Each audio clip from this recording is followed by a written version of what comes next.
आदाब, आप देख रहे हैं सहारा न्यूज नेटवर्क का उर्दू चैनल आलमी सहारा। दिन भर की खबरों के साथ हाजिर हूं मैं सैयद मेराज। आइए डालते हैं नजर अब तक की अहम खबरों पर।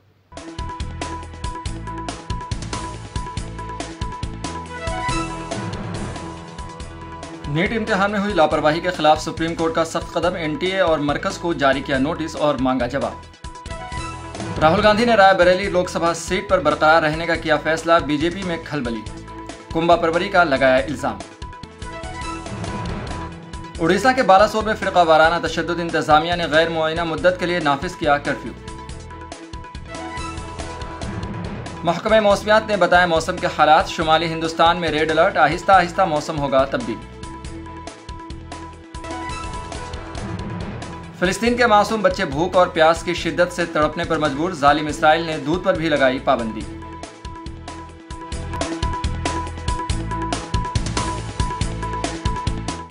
नीट इम्तिहान में हुई लापरवाही और पेपर लीक का मसला एनटीए और मरकजी हुकूमत के लिए मुसीबत बन चुका है। सुप्रीम कोर्ट ने नीट यूजी 2024 में पेपर लीक और गड़बड़ी से मुतालिक अर्जियों पर नेशनल टेस्टिंग एजेंसी एनटीए और मरकजी हुकूमत को नोटिस जारी कर दिया है और जवाब मांगा है। सुप्रीम कोर्ट ने कहा कि अगर किसी की जानिब से 0.001% भी लापरवाही है तो उससे पूरी तरह निपटा जाना चाहिए। नीट इम्तिहान में हुई लापरवाही के खिलाफ एहतजाजी मुजाहिरों और बयानबाजियों का सिलसिला जारी है, जबकि एनडीए के लीडरान सफाई में बयान देने में मसरूफ हैं। दिल्ली में आम आदमी पार्टी ने नीट इम्तिहान के नताइज पर मरकजी हुकूमत के खिलाफ जंतर मंतर पर एहतजाज किया। दूसरी जानिब हैदराबाद में भी स्टूडेंट्स यूनियन ने एहतजाजी मुजाहिरे किए हैं। दिल्ली सरकार के वजीर गोपाल राय ने कहा कि पूरे मुल्क का मुस्तकबिल दाव पर है। लाखों तलबा ने इम्तिहान दिया था, सभी वालिदैन चाहते हैं कि इम्तिहान रद्द हो और इस घपले की जांच हो। सौरभ भारद्वाज ने भी तनकीद की है, जबकि कांग्रेस के जनरल सेक्रेटरी केसी वेणुगोपाल ने वजीर तालीम से इस्तीफे का मुतालबा कर दिया है। बिहार के पटना में नीट इम्तिहान पर मरकजी वजीर जीतन राम मांझी ने कहा, यह भाजपा कांग्रेस या इत्तेहाद का मामला नहीं है, इस पर सरकार बहुत सख्त है और कार्रवाई कर रही है। हमें ऐसा लगता है कि अब ऐसे मामले पेश नहीं आने चाहिए। सरकार इस पर सख्त कानून बनाने जा रही है। Actually, the Union Education Minister has no moral right to continue as an education minister. Last 5 years, he was continuing as a Minister of Education. Entire examinations credibility had been questioned. The NEET examination is the latest thing. This NEET examination is the latest things. He himself is admitting some gadbadi ho gaya. How can a minister say that? Then he is telling, I will punish the officers. The moral responsibility is the political leadership, minister. There is no mechanism to conduct a real examination. Thousands of students are in a worrisome position. Their parents are crying. This government is least sensitivity. This government have a least sensitivity about the future of the students of this country. Look, we are going to raise it in the parliament. We will make it as a big issue, and our people are going to agitate it. We need a clear-cut answer from the government. They cannot run away from this issue. देखिए, करीब 24 लाख बच्चों के भविष्य का सवाल है और जिन लोगों के बच्चे आज 12वीं में हैं, 11वीं में हैं, 10वीं में हैं, ऐसे करोड़ों माँ बाप चिंता में हैं कि अगर इतने बड़े विश्वसनीय प्रतिष्ठित मेडिकल के एग्ज़ाम में धांधली होगी, गड़बड़ी होगी तो देश का भविष्य क्या होगा। और उनके बच्चे क्यों मेहनत करें। अगर 50 लाख रुपए दे के क्वेश्चन पेपर ही मिल जाता है तो उनके बच्चे मेहनत करेंगे तो डॉक्टर कब बनेंगे। तो आज हम लोग इसलिए बैठे हैं कि केंद्र सरकार इसके ऊपर सुप्रीम कोर्ट मॉनिटर्ड जांच कराए। सुप्रीम कोर्ट ही सब कुछ क्यों करेगा देश के अंदर, सरकार क्यों है। सरकार इसके ऊपर फैसला ले और इसके ऊपर ठोस कदम उठाए जाए। नहीं, इसमें भाजपा और कांग्रेस और महागठबंधन का मामला नहीं है। एक बात सही है कि नीट के परीक्षा में पेपर लॉक हुआ है, उसके अलावा बिहार में भी कई जगह हुआ है, लेकिन उस पर सरकार बहुत सख्त हुई है और कार्रवाई कर रही है। आप देखते हैं कि जो उसमें लगे हुए हैं उसमें भी एजेंसी जांच कर रही है, उनके गार्जियन से भी बात कर रही है।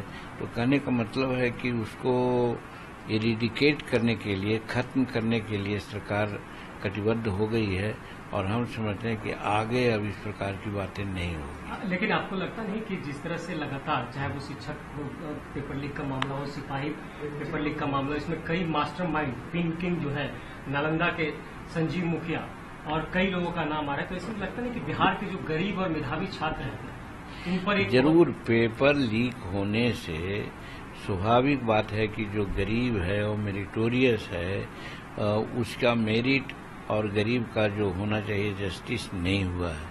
पैसे वाले लोग, पैरवी वाले लोग पैसा दे करके अपना पेपर लीक करवा करके पढ़ते रहे हैं, आगे बढ़ते रहे हैं। इसी बात को संज्ञान में लेकर के आप देख रहे हैं कि एजेंसी, सेंट्रल एजेंसी है, वो जांच कर रही है। सरकार ने उसको पूरा मदद करने की बात की है और सरकार कठोर से कठोर कार्रवाई करने के लिए यहाँ तक के हुआ है कि ये कानून लाने जा रही है, कानून बनाने जा रही है कि इस पर सख्त कार्रवाई होगी। इस पर कानून बनाने का काम चल रहा है और बिहार में तो हम लोग इस पर कानून भी आदरणीय मुख्यमंत्री के नेतृत्व में नीट के जो लोग भी इस तरह के प्रश्न पत्र लीक मामले में हैं, सब पे कार्रवाई करने का निर्देश दिया। कांग्रेस के लीडर राहुल गांधी के वायनाड लोकसभा सीट छोड़ने की खबर के बाद बीजेपी हमलावर है। जराये के मुताबिक राहुल गांधी ने रायबरेली लोकसभा सीट बरकरार रखने और वायनाड लोकसभा सीट छोड़ने का फैसला कर लिया है और लोकसभा के सदर के दफ्तर को रस्मी तौर पर इतला भी दे दी गई है। कांग्रेस के लीडर पवन खेड़ा ने बीजेपी के लीडरान का जवाब दिया है। हमारे नेता राहुल गांधी जी 2 जगह से चुन के आए हैं। कानून के तहत उनको एक सीट वेकेट करना पड़ता है और एक सीट पे वो कंटिन्यू कर सकते हैं और वो कल लास्ट डेट रहने की वजह से आज हम बैठ के सभी ने, पार्टी ने ये तय कर दिया कि राहुल गांधी जी अपना रायबरेली का सीट रखना चाहिए, क्योंकि रायबरेली ये पहले से भी उनके बहुत नज़दीक है। उस फैमिली के साथ बड़ा जुड़ाव है वहाँ से और पीढ़ियों से वहाँ पर वो लड़ते आए हैं।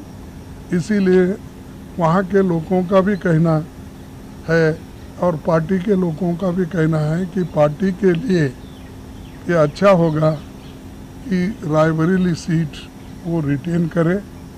और इससे महत्वपूर्ण जो है, जो वायनाड सीट पे वो लड़े हैं, वहाँ के लोगों का प्यार भी उनको मिला है। वहाँ के लोग भी यही चाहते हैं कि राहुल जी वायनाड सीट पे वो रिटेन कर दे। कानून इसके लिए इजाज़त नहीं देती, इसीलिए वो बड़े दुख के साथ, बड़े सोच समझ के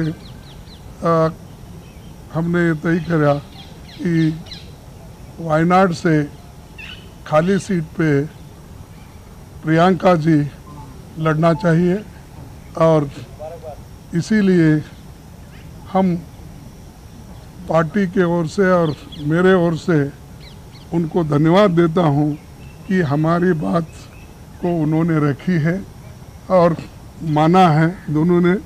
इसीलिए मैं आपके सामने आके डिक्लेयर कर रहा हूं कि दोनों, एक तो रायबरेली सीट रहेगी और वायनाड में भी वो प्रियंका जी रहने से वहाँ के लोगों को भी एक हिम्मत मिलेगी कि राहुल गांधी जी यहाँ से छोड़े तो भी, वो छोड़े तो छोड़ के तो जाने वाले नहीं है, छोड़े तो भी प्रियंका जी उन्होंने एक ये स्लोगन दिया है यूपी में, जब ये हाथरस का ये हादसा हुआ था तो उस वक्त उन्होंने कहा था मैं लड़की हूँ, लड़ सकती हूँ। तो वो लड़की लड़ सकती है वहाँ से और हमारे पार्टी की तरफ से मैं उनको धन्यवाद देता हूँ क्योंकि बहुत कठिनाई में भी उन्होंने हमारा साथ दिया और मैं बहुत ही उनका आभारी भी हूँ। कांग्रेस पार्टी का मंत्र है परिवारवाद और परिक्रमावाद। इसलिए परिवार परिवार और हर जगह परिवार की परिक्रमा करने वालों का जमावड़ा। इसके अलावा कांग्रेस में कुछ दिखता ही नहीं। पदों की गरिमा को ताक पर रखकर कांग्रेस कल्चर चलाया जा रहा है, जिसके पीछे गांधी नेहरू नाम नहीं लगा, उसका सम्मान कांग्रेस में नहीं है। पहले अमेठी से भागे, अब वायनाड से भागे हैं। ये भगोड़े नेतृत्व की आज कांग्रेस पार्टी ढो रही है। राहुल गांधी ने आप सबको, पूरे देश को, पूरी पार्टी को एक वादा किया था कि जो भी डिसीजन होगा, जो निर्णय होगा, वो सबको पसंद आएगा, और वाकई वो वादा उन्होंने पूरा किया। हम सबको पसंद आया। पूरे देश में एक खुशी की एक लहर है कि बहुत अच्छा डिसीजन लिया। रायबरेली को भी 2 सांसदों का लाभ मिलेगा और वायनाड को भी 2 सांसदों का लाभ मिलेगा। मुझे लगता है इससे अच्छा कोई सॉल्यूशन नहीं हो सकता था। बहुत अच्छा। रही बात भारतीय जनता पार्टी की, तो हम उन्हें रोक थोड़े रहे हैं। आए वायनाड में, उनका कोई भी नेता, मोदी जी लड़ना चाहते हैं, उनका स्वागत है, कोई रोक थोड़े रहा है उनको। तो बड़ी बात करें आप, प्रधानमंत्री को आए ना, कोई भी आए, कौन रोक रहा है? तो आप हमारी पार्टी में तय मत कीजिए कि हमें किसको टिकट देनी है। आप अपनी पार्टी की चिंता कीजिए। आपको किसको लड़वाना है, लड़वाइए ना, कौन रोक रहा है आपको? मुंबई में नाना पटोले के कीचड़ से सने पैर को एक पार्टी कारकुन के जरिए धोए जाने पर हंगामा आराई जारी है। महाराष्ट्र कांग्रेस के सदस्य नाना पटोले ने कहा, हमारे एक कारकुन ने पानी मेरे पैर पर डाला और धोया, लेकिन बीजेपी ने इस पर इतना बवाल किया। रियासत की सरकार में भी ईडी और सीबीआई के दबे हुए लोग कैसे इनके पैर दबाते हैं और सफाई करते हैं, उसकी बात करनी चाहिए। वहीं पटोले ने नीट इम्तिहान में हुई लापरवाही पर भी कहा कि नीट इम्तिहान रद्द हो रहा है, इन मामले पर सरकार चर्चा नहीं करती है। महाराष्ट्र में भाजपा की जो हालत है, उससे बीजेपी डरी हुई है। कल मैं अकोला जिले के दौरे पे था। वाडेगांव करके गांव है महाराष्ट्र में। आषाढ़ी एकादशी की पंढरपुर की एक बड़ी यात्रा होती है, उसकी शुरुआत अब हो चुकी है और शेगांव से संत गजानन महाराज जी की पालकी निकली है और वो वाडेगांव में उनका मुक्काम था। तो मैं, स्वाभाविक है कि उनके दर्शन के लिए मैं वहां पहुंचा। वहां थोड़ी बूंदाबांदी हुई थी, बारिश हुई थी, तो वहां पे मराठवाड़ा में, विशेष करके वो हमारे पश्चिम विदर्भ में काली मिट्टी का यह है, तो उसमें कीचड़ होता ही है।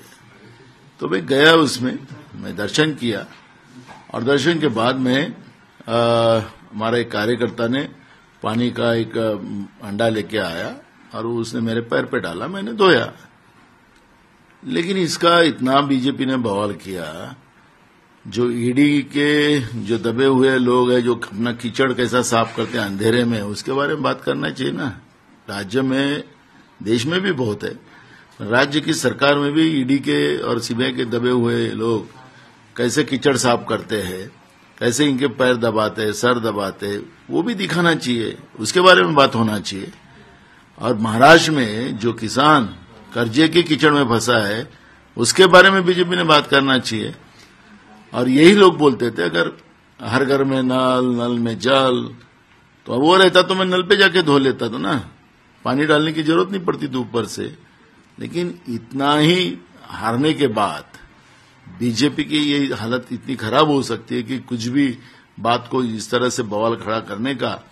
और राज्य में कानून व्यवस्था बिगड़ी हुई है, राज्य में किसान की आत्महत्या बड़े पैमाने में हो रही है, नीट के एग्जाम से कई युवाओं को बर्बाद करने का काम इनने किया, कई परिवार को बर्बाद करने का काम किया। महाराष्ट्र में ड्रग का साम्राज्य है, किसान का कर्जा माफी की बात हो रही है, किसान को कर्जा मिलना चाहिए, बैंक कर्जा नहीं दे रही है।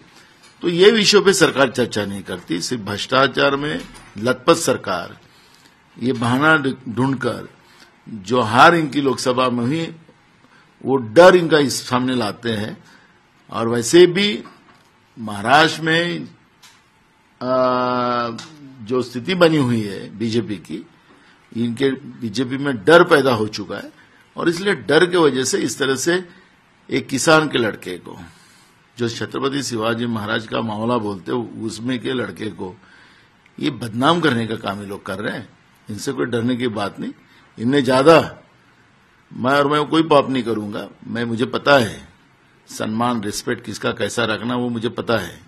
इन लोगों के जैसे हमारा काम नहीं है, लेकिन इन्हें सरकार इनके हाथ में है तो जनता के काम करे या ऐसे फालतू बातों को उठाकर फालतूगिरी ना करे, इतना ही सलाह हमारा इनको है। मुंबई में नाना पटोले के कीचड़ से सने पैर को एक पार्टी कारकुन के जरिए धोए जाने पर मुंबई में शिवसेना के लीडर संजय राउत ने कहा कि रविंद्र वायकर पहले शिवसेना में थे, लेकिन ईडी और सीबीआई के डर से उन्होंने पार्टी छोड़ दी। उन्हें पहले अपने खिलाफ लगे ईडी केस के बारे में बात करनी चाहिए, उसे क्यों रोका गया। हमने ईवीएम पर नहीं बल्कि सिस्टम पर सवाल उठाया है। हमने रिटर्निंग ऑफिसर के खिलाफ सबूतों के साथ सवाल उठाए हैं।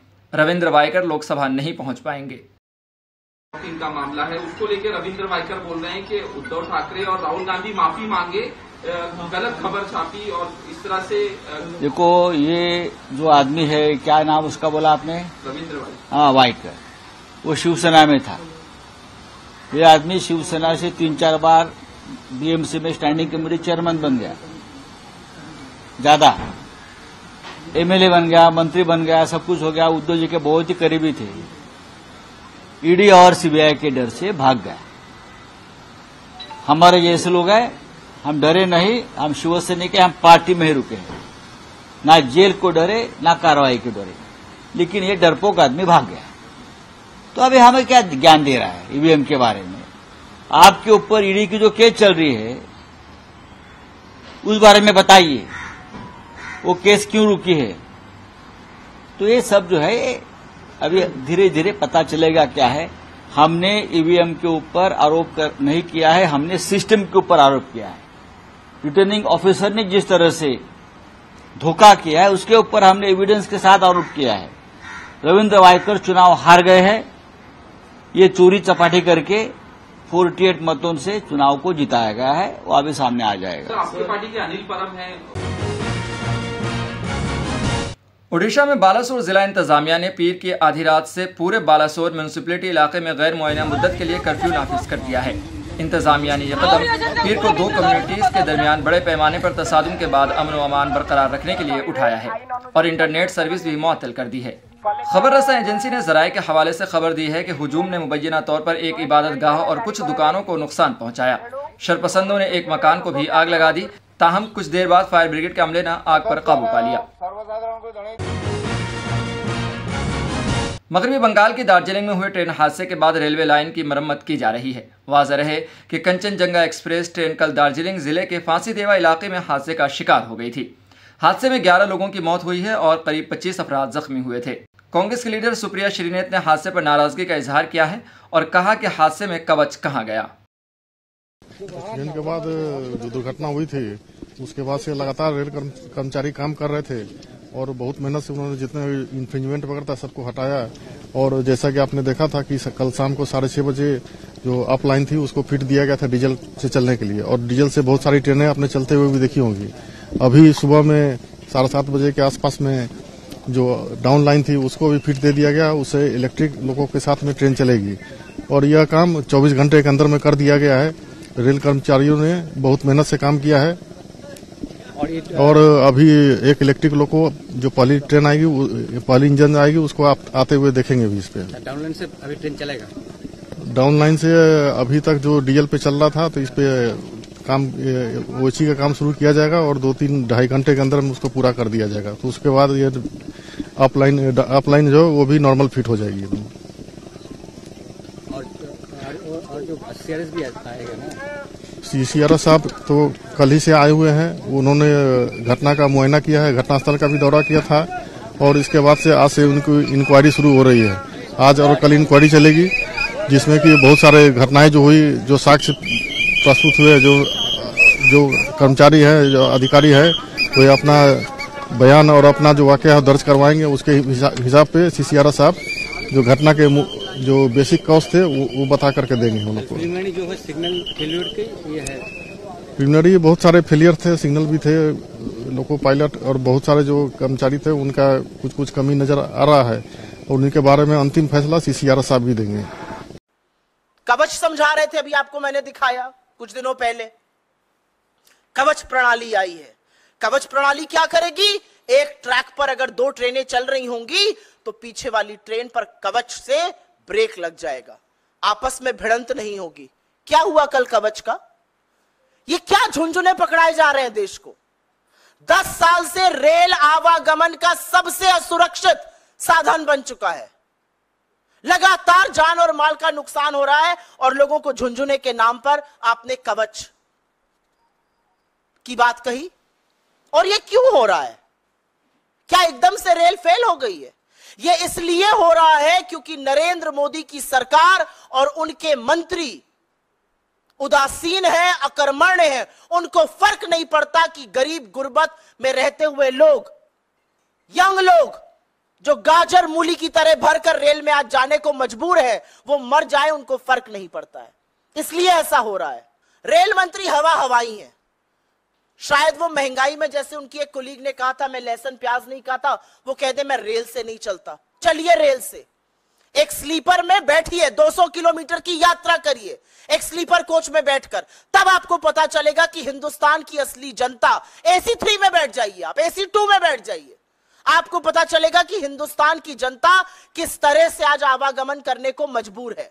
इतनी किल्लतें हैं ट्रेन की कि पिछले वित्तीय वर्ष में, वित्तीय वर्ष 2023 में 2,70,00,000 यात्री यात्रा का टिकट बुक कराने के पार यात्रा नहीं करा पाए क्योंकि टिकट कंफर्म ही नहीं हुआ, सीट की किल्लतें थी।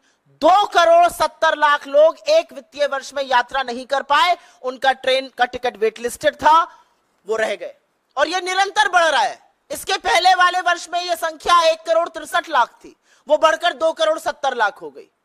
तो कितनी किल्लत है ट्रेनों की और कैसे लोगों को अपनी यात्रा कैंसिल करनी पड़ रही है, उसका एक प्रमाण यह भी है।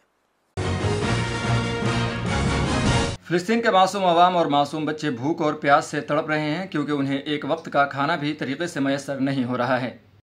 इस हवाले से अक़वाम मुत्तहिदा में फ़िलिस्तीन के सफ़ीर ने बताया भी है। उन्होंने कहा कि गुज़िश्ता रात एक फ़िलिस्तीनी बाप बेबसी से अपने 2 माह के बच्चे के बिस्तर के पास बैठा रहा और उसे भूख से आहिस्ता आहिस्ता मरते हुए देखता रहा क्योंकि इसराइलियों ने बच्चों के दूध पर भी पाबंदी लगा रखी है। फिलहाल खबरनामे में इतना ही। हमें दीजिए इजाज़त और ताज़ा तरीन खबरों के लिए देखते रहें आलमी सहारा।